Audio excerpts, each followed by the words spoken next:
What's up, Leafs fans? Welcome to Leafs Digest. We were so close, Goody, so close to an absolute emergency panic button meltdown episode here, but instead we're breaking down the Leafs winning a 3-2 overtime win against the Chicago Blackhawks. This thing started off rough. It started off so rough. We were looking at a situation here. We're playing the Chicago Blackhawks without Patrick Kane. Marc-Andre Fleury is not in net. And this Blackhawks team has struggled all season long. They haven't got a win yet. They have yet to lead in a game. Not just win a game, not start in a lead, nothing like that. They haven't led in a game this season yet. And of course, what do? They come out and they score first against the Leafs, and then they add on and they go up 2-0 against this team, just setting absolute panic into the fan base in Toronto. But we come back, we win this one. I need to know, does this extinguish any flames, any panic that you have within inside of you about what this Leaf team can be and is going forward? Or is this just like, okay, we got some points, let's move on? I think it gets a little bit of relief for me personally because the Leafs issue is completely mental. I mean, we talked about how funny it is. They brought in this coach to focus on the mental aspect of the game, who's worked with Brady, Phelps, a ton of different other A1 athletes. After the way they opened up this season, I don't think he's ever going to get a job again. They ruined that man's career. But hey, from the mental side of things, that the issues have been there. But tonight, like you just opened up the show with talking about, we go down 2-0 to a team that hasn't led yet this season. To fight back under those circumstances shows me that they mentally haven't given up.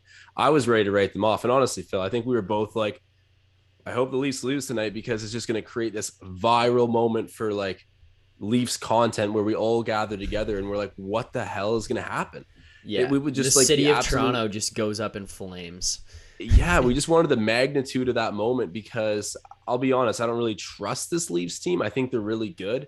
And but they have a long way to go and they can win my trust back over. And tonight did a little bit. I was surprised they did it. But yeah, it relieves a little bit because, these issues have been mental and fighting back from that deficit against a team that, I mean, all the narratives were going against them. I was happy to see them go and tie it back up and eventually win an OT. I think that's such a good way to put it in terms of like, you don't trust this team, because I don't either. Nothing about this makes me trust this team again. It doesn't put you in a position to say, yep, I'm back on the wagon. I don't think either of us kind of sit here feeling like that after this game, especially for me, at least with the way that they started, because one of the things I've harped on this team about so far throughout this season is starting from behind. And yet this is another situation in which we start from behind. This is the 6th game this season out of 8 games played this year, which we start from behind. And we lost one of them that we opened up the scoring. Right. And it's a situation on top of that where not only do we start from behind, but we go down 2 goals. And then this is a team that hasn't led all season. This is a team who hasn't won a game. This is a team missing Patrick Kane, missing Marc-Andre Fleury. It's not a pretty start. And then you sit here going, okay, again, Muzzin and Hall look bad. And they've looked really bad this season. But both those goals initially, that's a D pair where we need them to be going in order for this defense and this team to have success, because we can't rely on that third D pair right now to step up and fill the role of that second D pair. And I think personally it's just because of the lack of consistency from Travis Dermott. I can't rely on him to be a consistent second pair D guy. So it's too much pressure to put on Sandin to carry Dermott into a second line D pair. And then if you don't have that second line D pairing going at all, if they're that bad, it's just, how can you trust this team? How can you trust them when they open up like that? And for them to come back and win, it's more of just a damper on the overall panic in general, I think. Yeah, I think so, because I don't know, I felt it slipping right out of our hands. I was gearing up for another therapy session on the live, and I wasn't mad about it because we had a lot of fun last time we did it. And I just feel like, because I don't trust this team, I have no sentiment or attachment to the way the roster is built right now. We could make a Yeah. big trade tomorrow, and I think my first reaction would be excitement. And you can't fault me for that because what am I leaving behind? A team that's opened Yeah. up the season this way, the team that ended last year in the playoffs that way. Like, there's not really something that I'm saying farewell to other than just constant heartache with this group. But tonight is a nice reversal of narrative because we thought it was going out the door once again, but they fight back against all the odds, against their own fans, probably hoping they lose just so someone gets fired and something drastic can happen. They showed a lot of character. So big credits to that. Jack Campbell, really solid again. And the Leafs outplayed them. I just felt like it was going to be another one of those weird nights where things don't go our way and we end up in a losing situation. Yeah, and then in terms of just like the energy and fieriness that this team did show at times, I think that there was little situations or little moments along the way that kind of contributed to that. And I know that this is a guy that we kind of harp on, and I'm not saying this is the turning point at all, but there was a situation, believe it was in the second period, it was Pierre Engvall gets in a scrum and draws the guy into a penalty, and everything about that is just, I mean, credit to Pierre Engvall because that's a calm, kind of poised way to grab a guy into a penalty. From minor hockey, growing up playing minor hockey, the second a defenseman jumps into a play late like that, every single person on the ice, all the coaches are screaming for the defenseman to be grabbing a penalty. It's something that's not allowed. They can't be jumping into, especially after the whistle. And so as soon as McCabe goes down there, it's obviously the NHL. They're not going to call that kind of thing. But when he's in the scrum like that, grabbing at guys, and Engvall kind of just gives them the little jab. You see some feistiness from this team of, okay, we're not backing down. TJ Brody's throwing guys in headlocks. And you're sitting there kind of going, okay, at least they've got some jam. And then it really, really amped up. And I know I'm going a little bit reverse in time, but when Austin Matthews came to the bench near the end of the first period and was screaming at guys on the bench, you could tell that was a moment where he was, and maybe it'll come out after that, he was just screaming profanities and just absolutely losing it on guys. Oh, But I don't even care. yeah, it's fair enough. But either way, it kind of at least comes across that he's holding guys accountable because he was playing with so much intensity, so much effort, so much passion at that point. He didn't score, he didn't get an assist, but you could see the fire in the way that he was playing, the way that he was chasing pucks, the way that he was engaging in battles. And then for him to come to the bench and kind of hold guys' feet to the fire like that, it is a little bit encouraging to have that moment of, okay, here we go. Here's a big boy on this team, and he's going to bring us into the fight because of how intense he's playing. And then he's also going to come to the bench and just scold you for absolutely idiotic plays in the neutral zone, turning pucks over, not making tape-to-tape passes. And from that standpoint, it's a little bit promising in terms of, okay, maybe the big boys do have a little bit more jam than we kind of expected. Yeah, I love to see it. I mean, at this point, if you're not upset, then I just don't think you're meant to make it in this league. Like, at least Austin Matthews is getting outwardly pissed off. He's not just gonna do his own thing and accept this situation and be like, but I'm still Austin Matthews. I'm still super Yeah. skilled. My stats are nice. Like, he's finally projecting it, which we need him to do. And I've said it from the beginning. Screw it. That's my captain. I'm crowning him the Leafs captain. It's gonna happen soon. And it's going to stay that way for a long time. And it should have happened a long time ago. No disrespect to Johnny T, but he's our heartbeat fully. We saw it when he was out of the lineup, and now that he's back, I know it's taken a while to get up to speed. And I mean, he's not even fully up to speed, but it's just more seeing him come down on his teammates like you're talking about. You need that because imagine just sitting there and soaking it and just waiting for next year. It's like, no, this looks terrible on you, Austin. You look like a cursed player. You and Mitch right now look like you can't pull your own money. And I'm happy to see Austin starting to hold others accountable. That's big time important to this team, who I feel like lacks leadership and accountability through all ranks of the group. Well, one thing that I think is important to acknowledge here too, in terms of the difference between the outward emotion, is that when we sit here and we harp on Mitch for how he's kind of portrayed himself through the beginning of this season, is that he looks dejected, he looks upset, he looks like an annoyed Pee-wee kid who misses a breakaway for the 5th game in a row.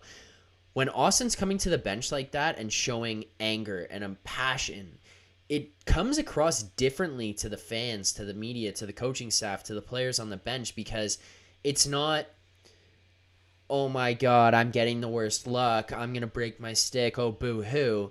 It's, get the F up. Let's go. Let's start playing some hockey. And you could tell by the way that he was kind of yelling and playing and looking around. It wasn't about I'm so upset with what's happening. It was I'm pissed off with what's happening. This needs to change. And that is something we've been dying for as Leafs fans. How many times in the last 5 years have Marner, Matthews, Tavares, Nylander ever once shown that kind of emotion?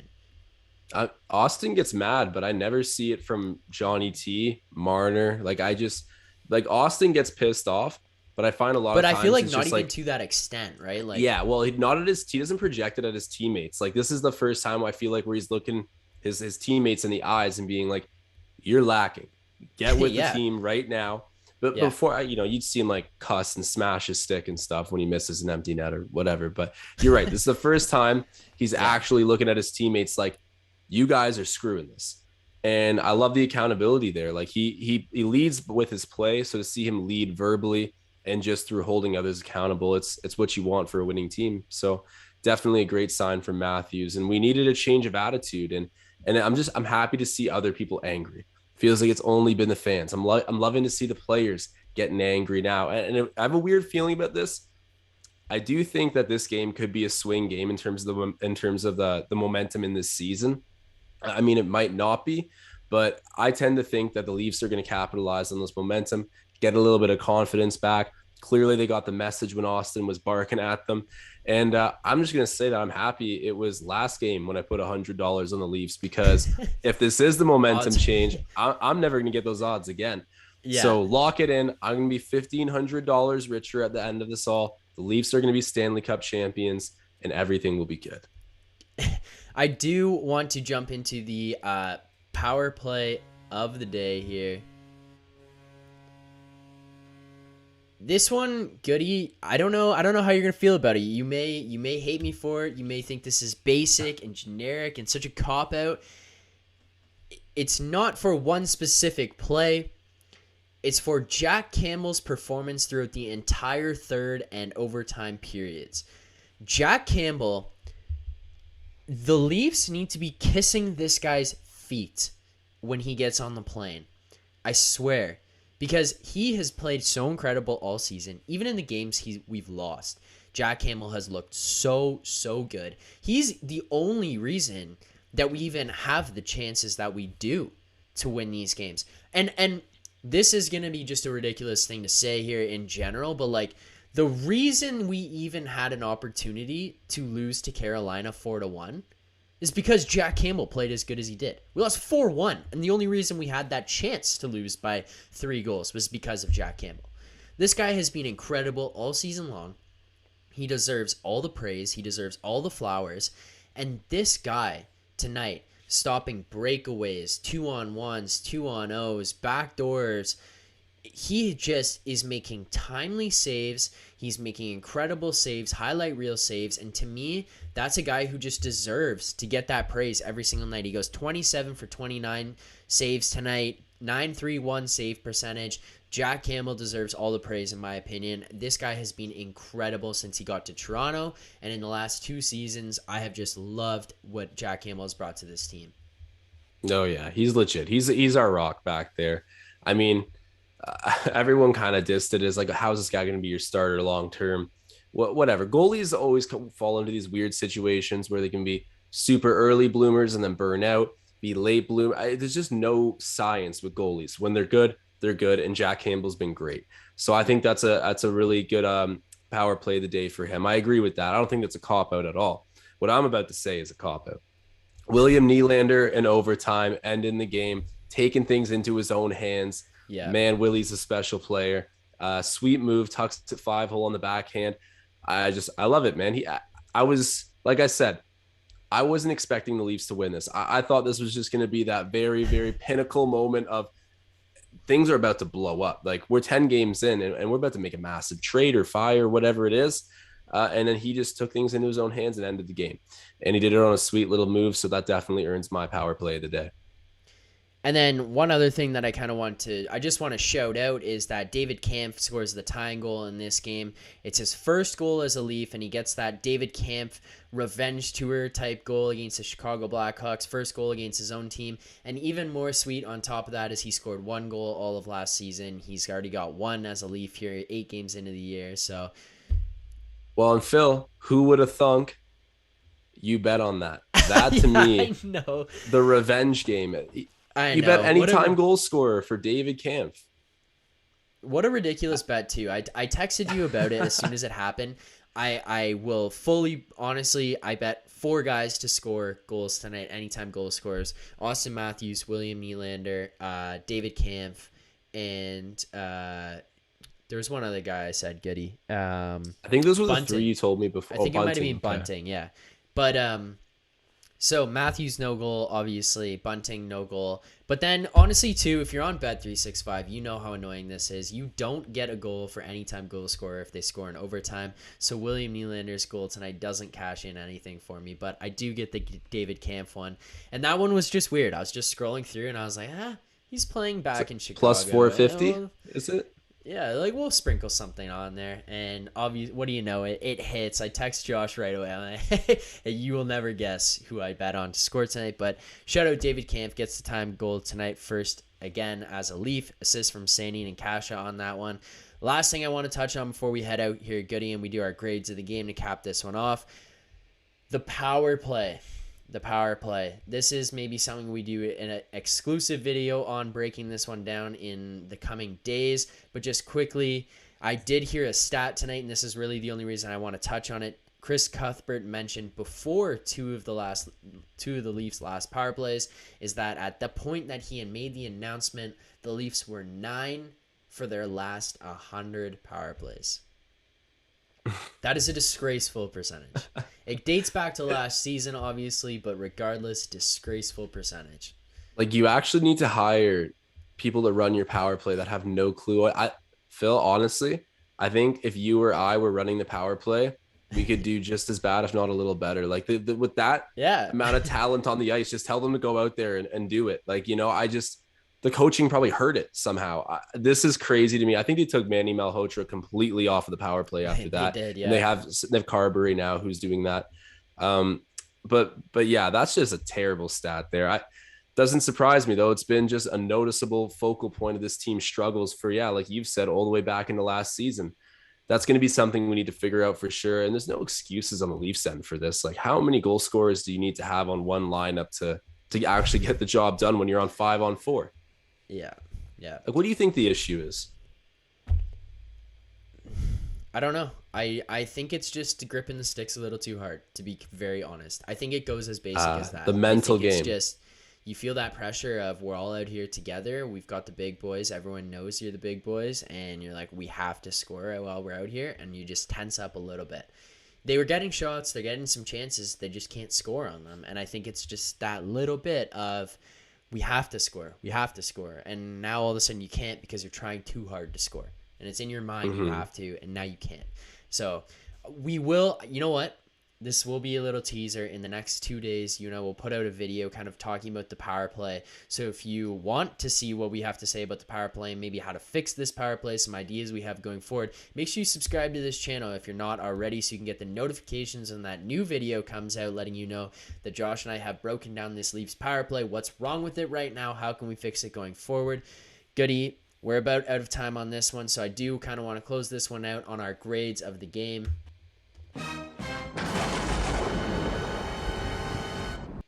Do you want to start us off here with a grade? Do you got a grade for this one? Yeah, sure. I'll give it a I do have a grade, but I got conflicting reasons here. I'm going to go with a C+. That's really, really critical. Big time credit for winning the game and coming back in a situation that, you seem doomed. And especially when you consider all the things that have happened leading up to this point. Yeah. It's still sloppy. It's still, this is the worst team in the NHL that you're facing, and you're like die hard needing to turn it around. Everyone's healthy as well. You got your starter in the net. Just why we're even still playing close games. is a mystery, but then it's not really because I've actually watched this team for the past however long and I know what they do. You can't trust them, Phil. Comes back to that. You can't trust them, but you can even maybe bump it to a B minus. I'm sitting somewhere in the middle here. That I'm happy they won. The style they did it wasn't great. Showed some heart, but man, they better ride the momentum and build off of this because this will not be good enough going forward against other teams. So it's kind of funny that you went with the C plus. I wasn't really had no idea where you're going to go, but I'm going B minus. That's actually the grade I had written down prior to. I'm going B minus for the exact same reasons as you are. I guess I'm just a little bit lighter of a grader here, a little bit easier on the team, just in terms of the overall grade. But yeah, B minus, and it's for the same reasons. It's great that we came back. It's great that we fought. It's great that we had that. But again, you're playing the worst team in the NHL. This team hasn't had a lead all season. You go in there after all this controversy that they're dealing with. They're missing Patty Kane. Marc-Andre Fleury is not in net, and they open up the night with a 2-0 lead over you. It's any other team that you're playing, you give them that kind of leeway, especially to start a game. If you give them a 2-0 runway, you're probably not going to come back against a better team, against a team that's competing for a cup. And on top of that, if you play the way that you did in the first period, it's probably going to be worse than a 2-0 lead to open that first period. So that's unacceptable. We really have to fix that because, again, 6 out of 8 games this season starting like that. Embarrassing. It's not acceptable. But I think my biggest bright spot, again, is going to have to be Jack Campbell, his incredible play, and then the little sub off of that is going to be Austin Matthews just showing some kind of intensity, some kind of passion. So that kind of boosts my grade up a tiny little bit to show some kind of energy out of this team. But, Goody, that's about all we got for this episode. Breaking down the Toronto Maple Leafs beating the Chicago Blackhawks 3-2 in overtime. We got goals from John Tavares, David Kampf, and William Nylander winning this one in overtime. The Toronto Maple Leafs get their 3rd win of the season, snap out of a slump, and I think more than anything what we can take away from this one is that it is a neutral game. This game does not affect us in any type of way in terms of being positive and happy about this team or becoming more negative and flustered about this team. I think we walk away from this one as we got the 2 points, we got the win, we're not utterly embarrassed as an organization and a fan base. We'll move on, and we put this one in the win column. So, Leafs fans, let's not panic yet. We grabbed the win. We're not in absolute blow-it-up mode. We will see you guys after the next game against Detroit Red Wings, Saturday, October 30th at 7 p.m. Leafs fans, let's get excited about this team. Let's keep believing. Signing off.